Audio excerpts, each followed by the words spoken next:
Hi everyone, and thank you for joining this webinar today hosted by the Ben Raemers Foundation. Today we're going to be focusing on alcohol awareness for Alcohol Awareness Week. And the theme this year is all around the relationship between alcohol and mental health. And we've been joined today by some awesome and inspirational speakers who I'll introduce in a second.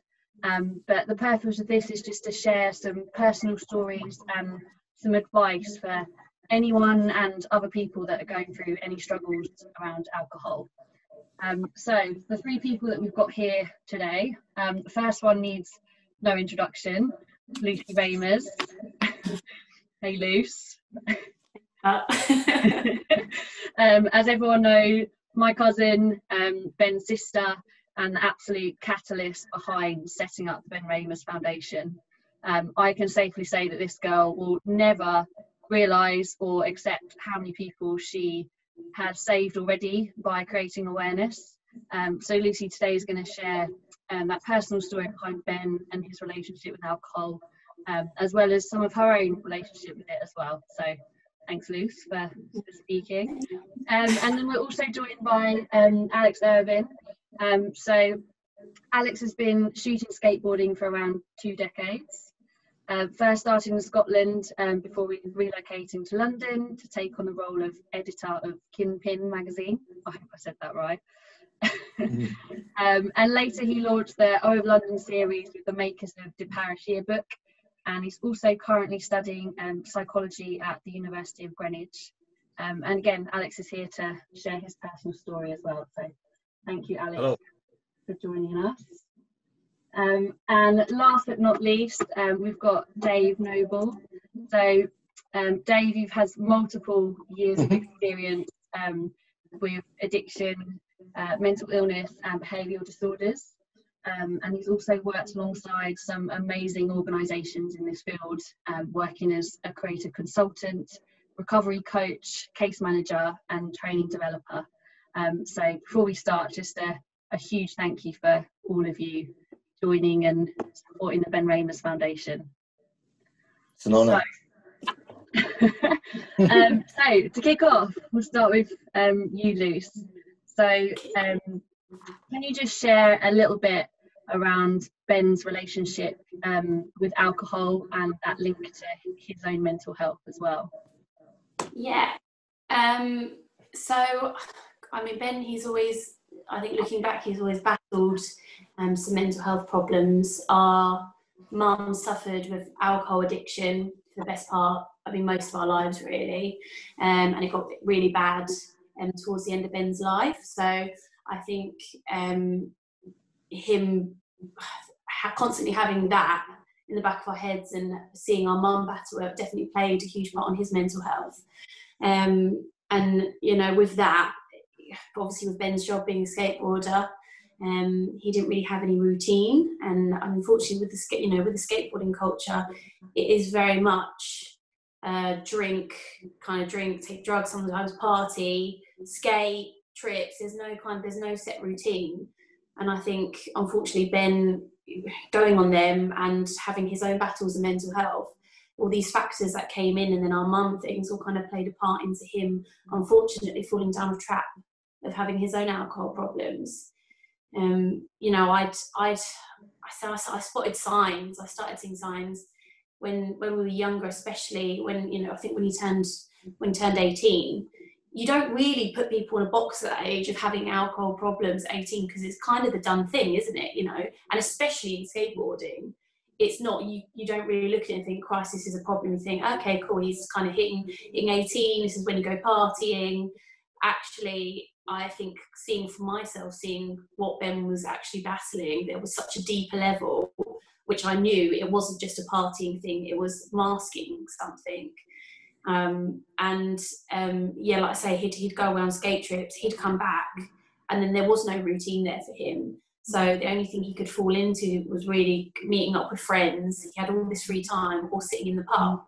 Like I say, I think it's just a big thing of that the factors of the culture, skate trips, him not having any routine, and battling his own mental health. You know, with things like being exposed to alcoholism when he was younger with our mum, I think really upset him.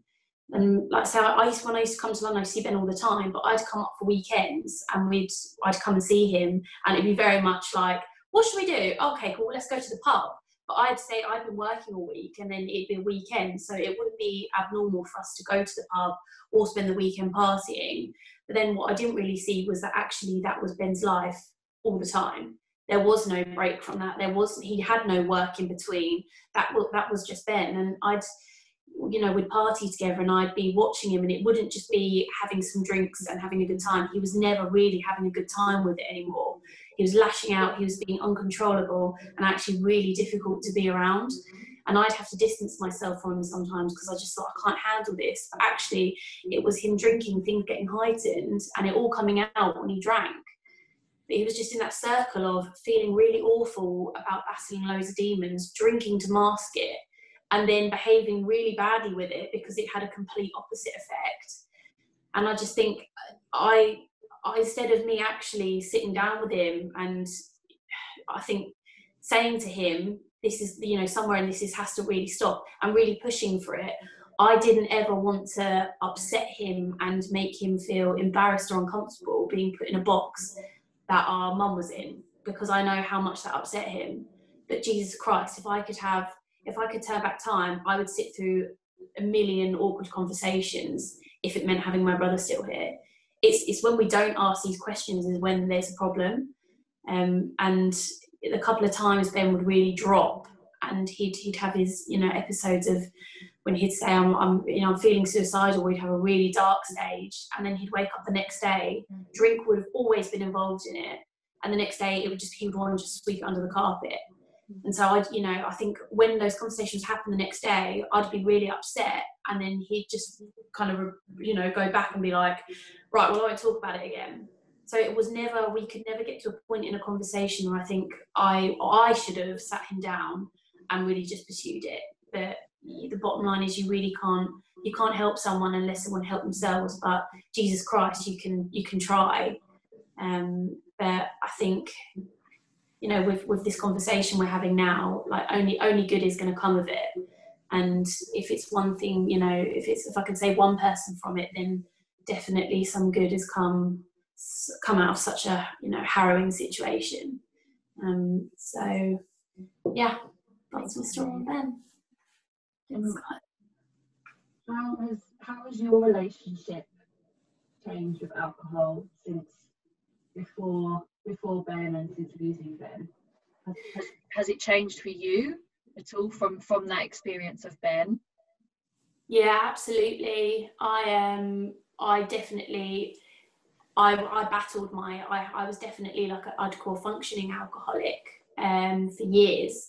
I saw the real raw end of the deal of Mum and Ben, and I thought I'm not putting alcohol in my cornflakes in the morning, so I'm not an alcoholic. And you just kind of associate seeing that really raw end of the deal, you see that as being an alcoholic. But actually having an alcohol problem can literally just be from anything. Like, not being every night. I was using it as a crutch to sleep because I had so many problems, thinking, things going back from my childhood and stuff. And I was masking it. I was making out I was fine, but I would have to go to bed and I had to have to drink every night. And then when I lost Ben and my mental health deteriorated really drastically, and I saw, I've seen another loved one get taken from drinking through a bottle, I just thought, this has got to stop. So it's definitely just gave me a kick up the arse I needed. And it's awful that it takes that sometimes for you to recognise, but sometimes you have to hit to that point to kind of admit it. So it's definitely changed down. There's going to get to a point which I will just, I think, go completely sober, but one step at a time. I'm going to go too drastically too quick.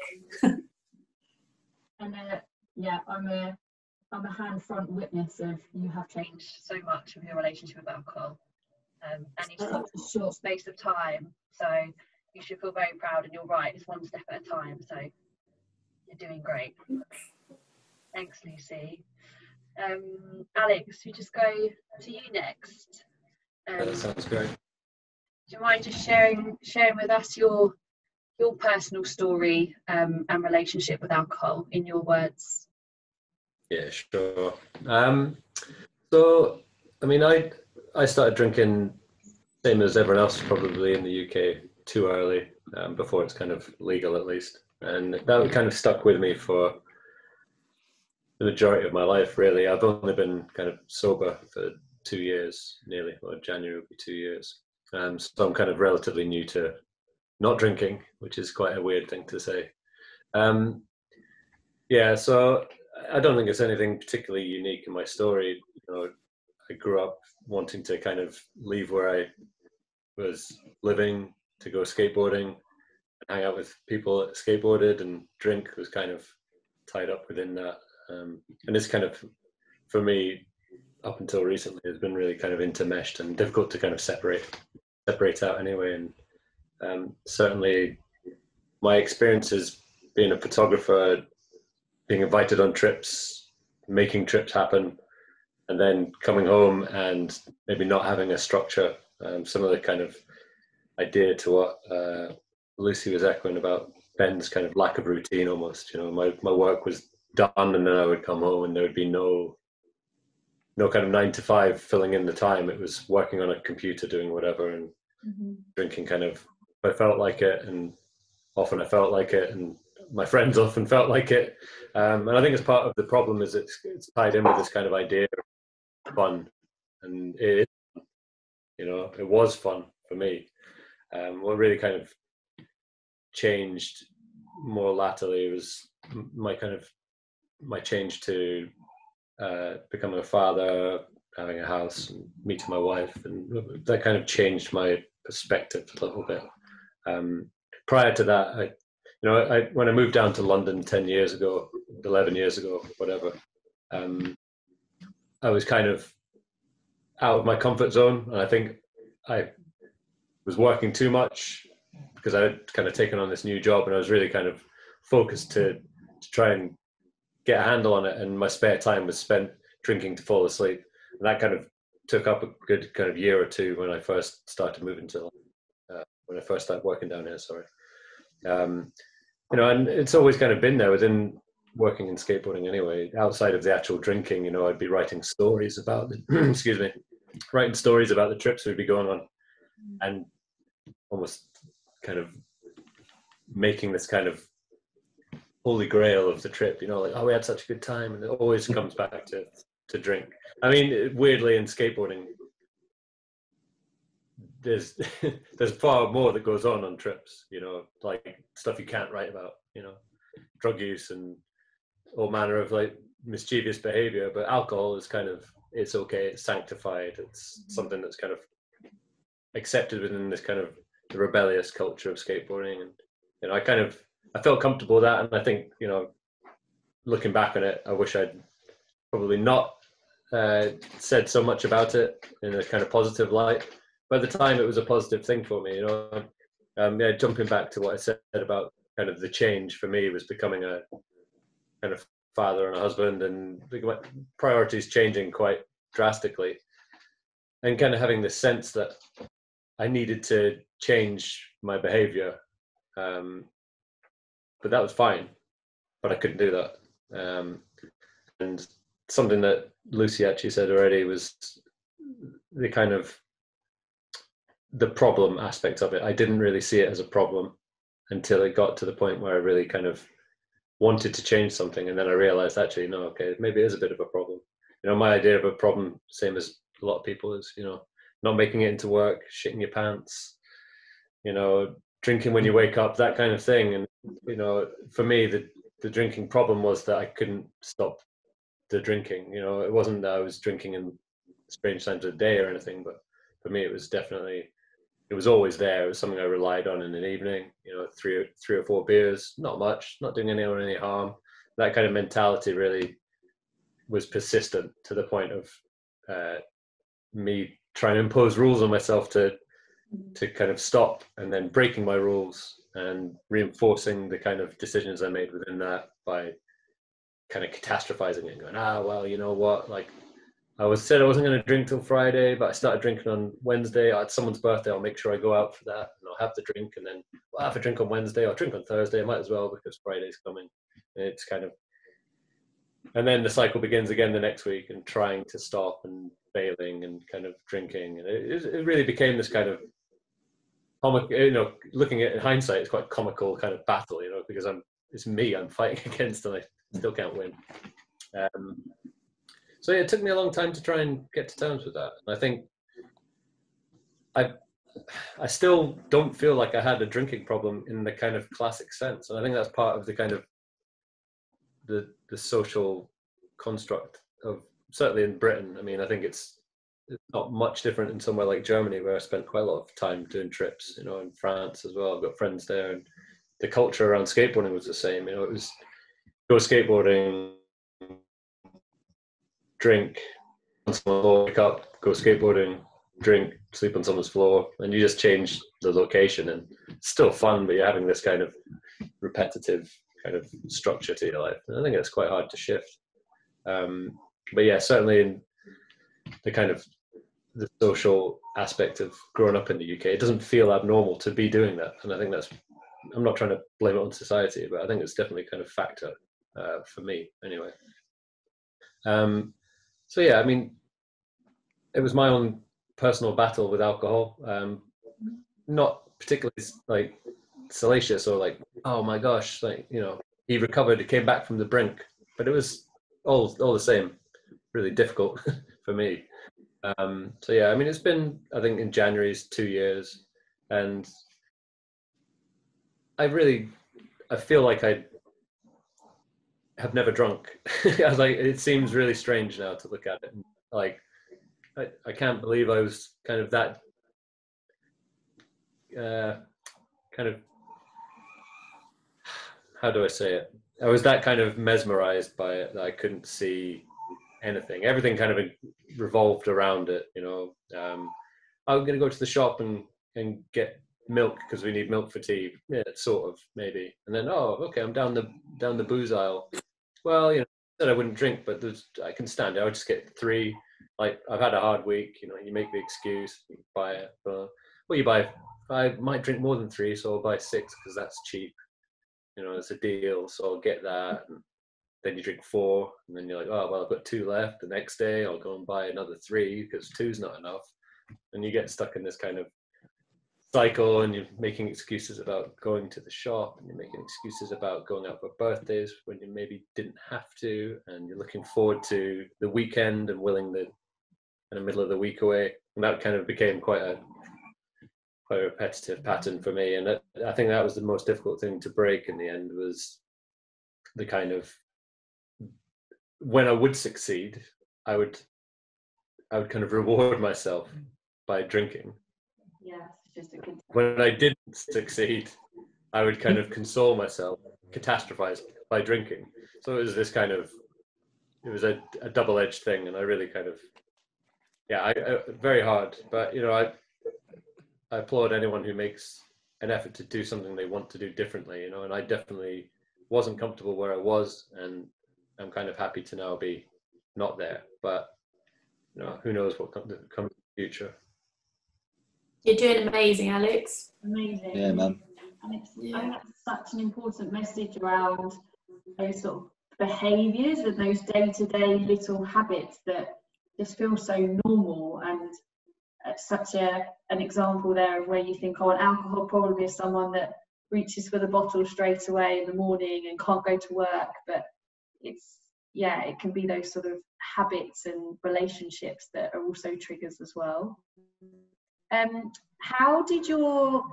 Was there a certain family member or support network that helped you when you realised I need to make a change? Like, how did you do that all on your own, or did anyone help you in making that change?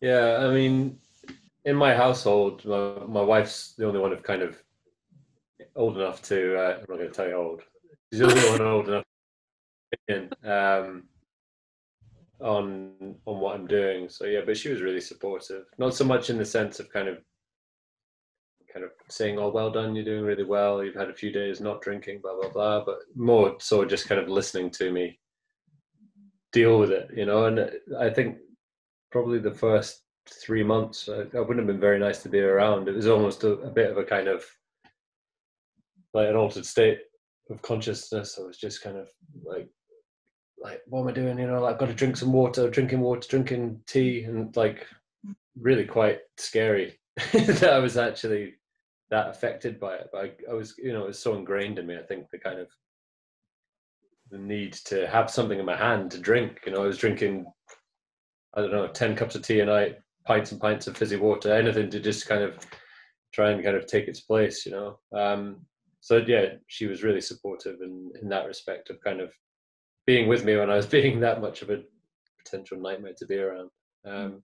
Regards to other people that were kind of undertaking the same kind of attempts as me, my brother has actually been sober for I think 3 and a bit years now or something, but I didn't even really factor that in, to be honest, until after I kind of come back down to earth a bit and kind of start feeling like I had a bit of a handle on it, and really could kind of discuss things with him. And that was good in kind of in retrospect. Kind of didn't really, I should have maybe made use of it a bit sooner, but it was really like good kind of supportive person to have after the fact. Yeah. Thank you so much for sharing all of that with us. Welcome. Thank you. And Dave, last but no means least, you've done loads of amazing work with children, young adults, organisations around sort of life coaching and mentoring. But can you just share with us how you ended up in this space of helping others? Yeah, well, I got into it initially because I felt I had something to offer. I don't think I could do it if I didn't have something to offer. I was always coming from a place of like having experienced something myself, which is, you know, Lucy, I'm sure you can relate to that. You know, I think we have to have gone through something significant to put yourself in a position where you feel able to, you know, remotely help anyone. So I got into it knowing that, you know, I had some sort of experience. So similar to Alex, who I completely admire for getting sober. I know how hard it is. It's such a really challenging thing to do. It's why, you know, not many people, I mean, there's loads of people that do it, but you know, it's such a hard thing to do. It really is. And so yeah, I mean, my experience of being drunk a lot got me to a point. You know, I'd been doing it for so long. You know, my life of just being completely and utterly pissed drunk, like for a big chunk of my life. You know, I started very young as well. I literally flatlined my way through my 20s into my 30s, and I got to a point in my 30s, in my early 30s, where I started to question, you know, it was affecting my mental health so much. I mean, it wasn't just drink, it was drugs, and it caused a lot of problems with my mental health, to the point where I was actually questioning, you know, do I want to actually live my life? You know, this is where it got me. It got me to a point of real desperation, and I reached out. I managed to get help, and I did it slightly different to you, Alex. You know, I couldn't do it on my own. I totally admire anyone that can do it on their own, but I tried to do it on my own. I did detox Januaries, you know, dry Januaries. I could stay sober for the whole of January, and I felt great for it. But then come 1st of Feb, I was straight back at it again, you know, for the rest of the year. And but I got, like, in those moments of dry Januaries, I sort of had a taste of what being sober was like, and it was enough to actually want to do it more than just the January. But I couldn't seem to stay stopped. Like I could have moments of stopping. I think this is what's quite common with the people that I'm involved with, that I help. I think the thing that's really, really common with a lot of people is, because we feel we can stop, we have fleeting moments of like not drinking. We think, okay, I've got this under control. But I can only speak for myself when I say that how honest do I want to be with myself? I had to get really honest and go, well, it's great that I can stop, but like, how often am I stopped? And it seemed to be like I just always went back to drinking. I always went back to that old sort of, I guess, coping mechanism, the coping strategy that I developed early on in life to sort of deal with like emotions, whether it was, I think you said, Alex, if I'm having a good sort of time, celebrate it. If I'm having a bad time, celebrate it, sort of thing. So yeah, I had to just get honest with myself, really. And I think that's the key thing. I think it's just having the ability to actually, just really question, what am I actually doing? Why am I doing it, and how is it making me feel? And I was doing that a lot, to the point where, I was really going into my own head with it, and it was making me really I felt like I'd taken myself hostage. And I just didn't know how to get out of it. And I tried to do it on my own. I couldn't do it. And so I ended up managing to sort of like speak to someone who I felt I could. I know you said, Lucy, about if you could have spoken to Ben, if you could have done it differently. Yeah. But and I think you said, someone's got to actually really want to. You've got to realise that there's an issue there, and I'm not sure. I knew I had an issue, but I just didn't know what to do with my issue. Yeah. And I mean, I managed to. I think the thing that was my problem, I think this is a problem for a lot of people, is the people that we have around us. If I'm sort of going to the people that are around me for advice on my drinking, and they're drinking like I am, I'm screwed. Do you know what I mean? So it's like I needed to find someone who kind of had the answers, or had like the solution to my problem. And luckily for me, it came in the form of this guy who was like, he'd been sober for 5 years. He was a DJ, and I think he made it look attractive enough for me to want to do it. I knew I needed to do it, but I just needed that alternative thing to replace what I was doing. So he kind of showed me how to do it, basically, and that meant, for me, I ended up going to like 12-step recovery. That was my way out. I did that. I mean, there's so many different ways of doing it, but for me, I just needed to wrap myself around people that were, completely sober, and it was the only way I could do it. I tried every other way. I tried to sort of moderate it. I tried to juggle it. I tried everything, and for me, I just had to just literally starve it and completely change everything about what I was doing, because I couldn't do it the way I was doing it. It was really bad. So all of that experience of what I went through, and that's just like the iceberg, what I'm telling you. It got dark. It was really, really quite bad.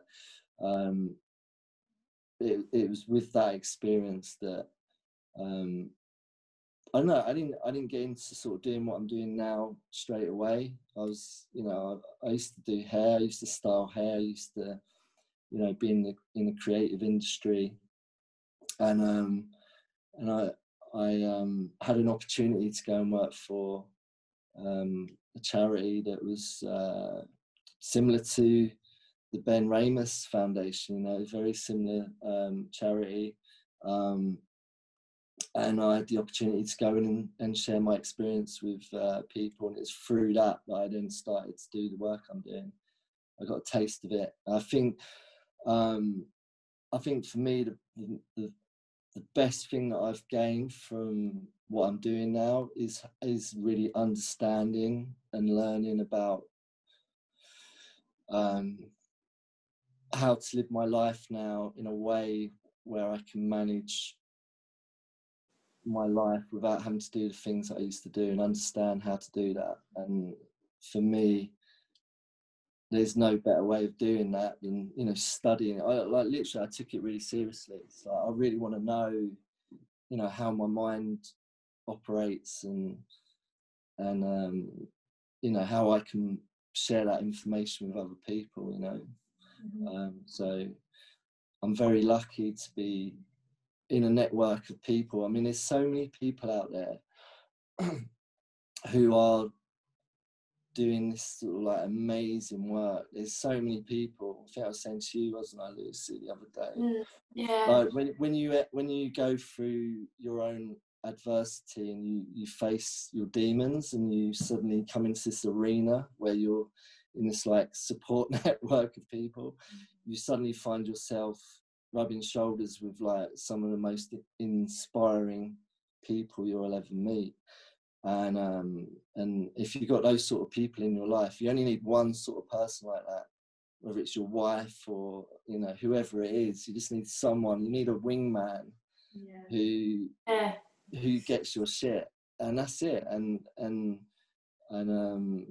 I think it's a very powerful thing, and I think that's the problem with a lot of people. I help a lot of younger people aged between sort of like 15 and 25. And that's sort of like the ripe age, especially for us guys, but I mean, it's for everyone.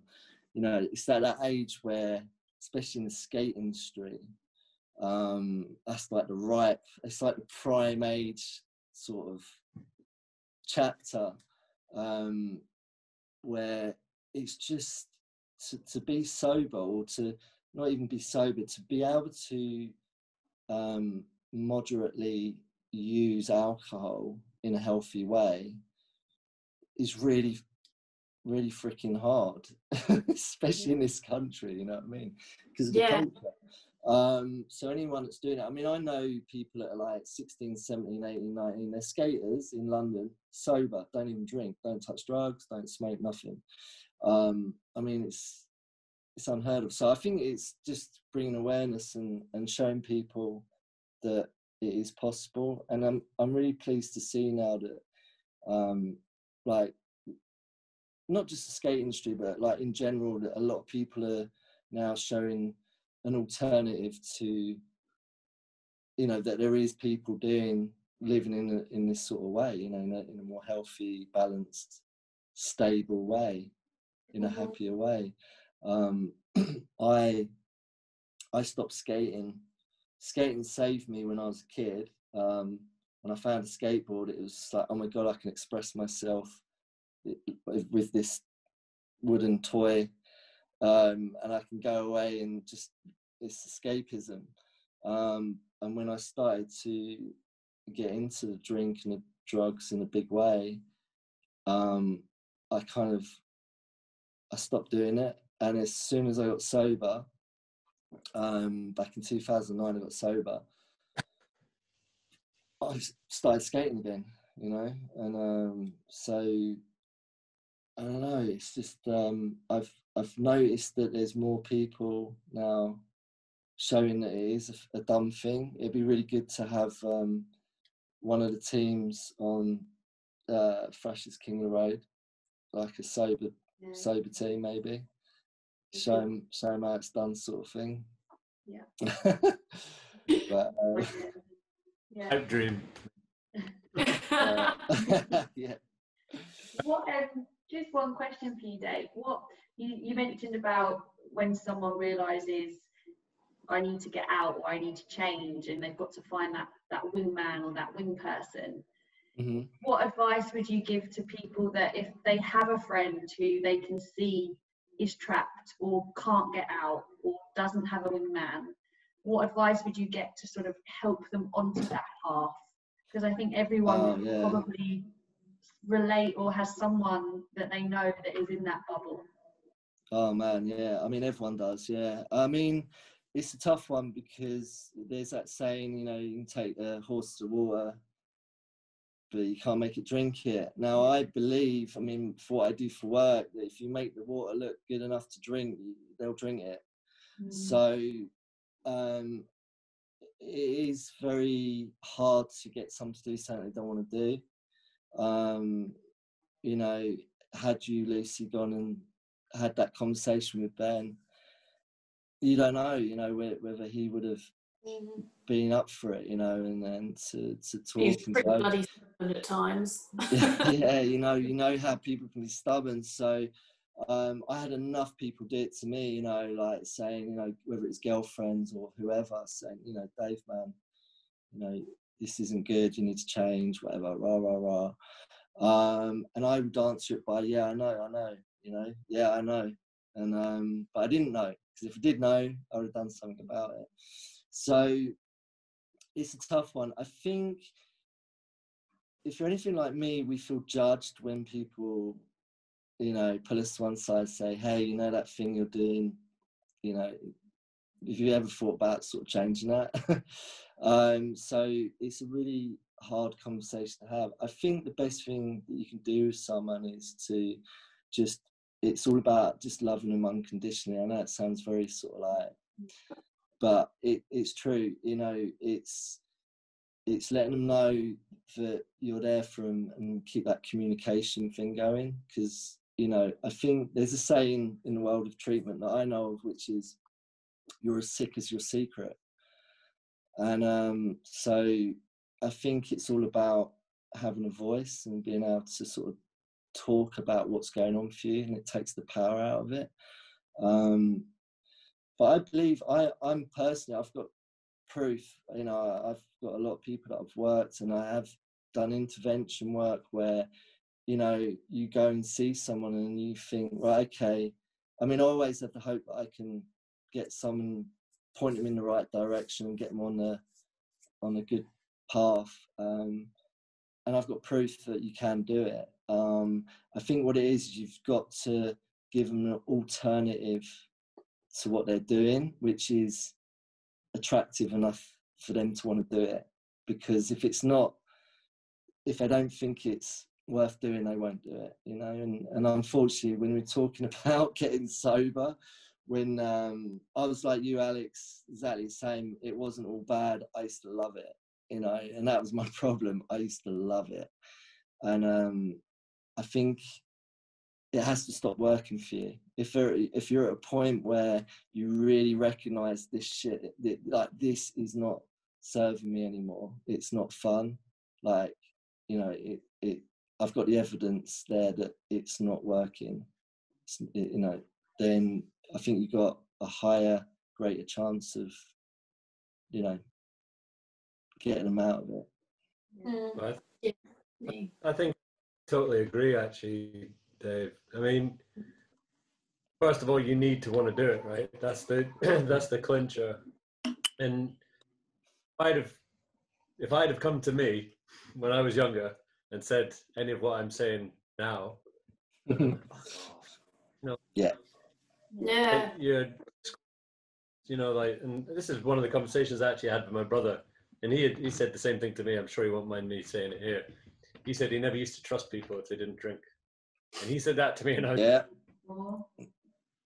me too. And yeah, it's just a bizarre thing to even think that kind of would have been a conscious thought process, but you know, that's how ingrained in it, and to come to that requires such a kind of, for me it was like introspection, you know. I just had to think, what is it I really want to do here? But just to clarify one thing, actually, I did actually have some CBT. It wasn't completely all by myself. I did have some kind of behavioral for identifying triggers, really, like walking into the shop and making myself go down the aisle where the beer is, even though I don't need to, that kind of thing. Identifying those behaviors, and you're just making yourself aware of them and trying to kind of give yourself a choice ultimately, because if you're trying to convince yourself that, no, you know, I'm not going to do it this time, I'm not going to do it this time, and you do it that time, you just feel like let down. And you know, we talked about the result of that is often drinking to commiserate, can accelerate if you go. One last question for you all. So obviously the UK is currently in lockdown, and other countries might not be, but this has been a year of uncertainty and challenging for everyone. So if you could just give one short piece of advice on how people can look after themselves during this time without that sort of temptation of alcohol creeping up and drinking more at home, what would you say to people to sort of those alternatives to sort of look after yourself during these next sort of uncertain times that we don't know how long we're in this for? Lucy, do you want to kick off? To kickstart, I would say definitely, I think what's helped me massively, I think with my mental health deteriorating after Ben, going through a really hard patch, and me kind of turning some sort of corner with it, is definitely exercise. But I think it's easier said than done. Some people genuinely, the thought of it's just like makes their toes curl, and actually sounds like a bloody nightmare. But you know, exercise can be literally anything. It can just be fresh air and a walk around the block. But I think staying in four walls with this going on, it literally closes in on you and eats away at you. And just some fresh air on the lungs, I just think is the best thing ever. And if you can, you know, even like I started running, and that was like my form of meds every morning, really. I think if you can just pick up a pair of trainers and go for a run, it just releases the best endorphins. So I think any exercise you can do, but definitely running and nice healthy food, lots of greens. You are what you eat, and it does make definitely a massive difference. And as well, we can't exercise all the time with certain restrictions. So I think if you are eating loads of naughty food, you quite literally feel like you are turning into a couch potato.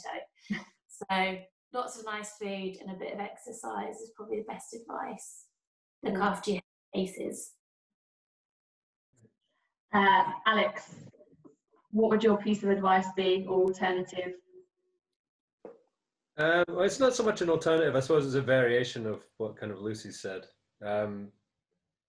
Part one would be staying active with something. You know, I totally agree that being outside I'll get to that. Being outside is a great thing to do, and being physically active. But, you know, you can turn this kind of mental fatigue and kind of repetition and kind of being boxed into an opportunity if you really want to. You know, you can learn, you can flex your brain muscle as much as you can flex your leg muscles with a run. You know, I think it's a bit of a turn off for a lot of people based on kind of school experiences there. But, you know, you can turn your mind. There's obviously there's the internet. I'm not gonna have to explain that to anyone. But if you use it correctly, you can find out so much stuff, and you can teach yourself something. So that's got to be better than just drinking yourself till you're numb. If you do go outside safely within government guidelines, you can figure them out. Well said. One of my kind of passions in psychology is eco-psychology. I don't get taught enough of it, but what I do pay attention to, nature is a benefit. So if you can go outside and get access to nature, whatever that is, try and define that. Even 10 or 15 minutes in nature can improve well-being. So it doesn't necessarily have to be an active pursuit. It can be cognitive. You can be in nature and you can think, and that can have its own benefit. And I do it out of practice now, because, you know, I've practiced it, now I do it out of habit. It's one of these things, you know, if you can find some nature, go in it, you can kind of switch off and use your brain in that respect as well. That's my advice anyway. Thank you. Great advice. Yeah, really good. Love the nature one. I think that's so true. Dave, last but not least, pearls of wisdom. I think you guys have got just as much pearls of wisdom as me. You said it all already. There's nothing for me to say. No, I mean, I agree with everything everyone's saying. I mean, for me, for the first year of me being sober, I made an effort. You know, it's all about just having some sort of structure in your day so that you can, you know, I think for me, I just drunk. You know, I was doing, not just drinking, it could be anything, you know, eating crap or whatever I'm doing that's just sort of like it's almost like me just escaping. It's a distraction to me actually doing something constructive, you know what I mean? So, I know the first year I was running, I did a 2-mile run every morning, you know, I just made sure I had certain things that I was doing like every day, you know what I mean? So that, I always say to the people that I help, I see it like brushing your teeth. You know, we brush our teeth twice a day, once in the morning, once at night, hopefully. And when we started doing it when we was kids, we probably moaned about it. Oh, I don't want to brush my teeth, and someone had to help you do it, like your mum or whatever. But then now we do it without even thinking, and we have to do it because if we don't do it, you know, our teeth are going to rot and fall out. And that's the way I see it with, you know, our mental health and well-being. We need to be doing something like brushing our teeth twice a day or at least once a day, like on autopilot. It's about basically creating a new habit which is healthy, not unhealthy. I mean, anyone that's drinking, you know, it's not to say you can't drink and it can't be healthy, you know. God, you know, like there's a lot of people that do that. I know people that do it. But it's recognizing, I think the 2 questions I always say is, why am I doing it and how's it making me feel? You know, just ask yourself those 2 questions. If it's making you feel like shit, and, you know, ask yourself, why am I doing something? I don't actually know, why am I doing it? Maybe it's something to really, really consider changing and replacing it with something that you guys are saying, you know, get a hobby, do something like better with your time. Yeah, that's it really, I think. But thank you so much for sharing your personal stories, your insights, your learnings, and just this is what this is all about, is opening up and having these real conversations to create awareness. So a huge thank you for joining the Ben Raemers Foundation today and being part of Alcohol Awareness Week. And if anyone wants to find out more resources, recommend going to Alcohol Change UK, and we'll be posting out more this week as well around alcohol awareness. So thank you, Lucy, thank you, Alex, and thank you, Dave. And you just started the conversation, and hopefully it will continue with everyone as well. So thank you. Thank you. Thanks, guys, on behalf of Ben as well. Means a lot. Absolute pleasure, honour.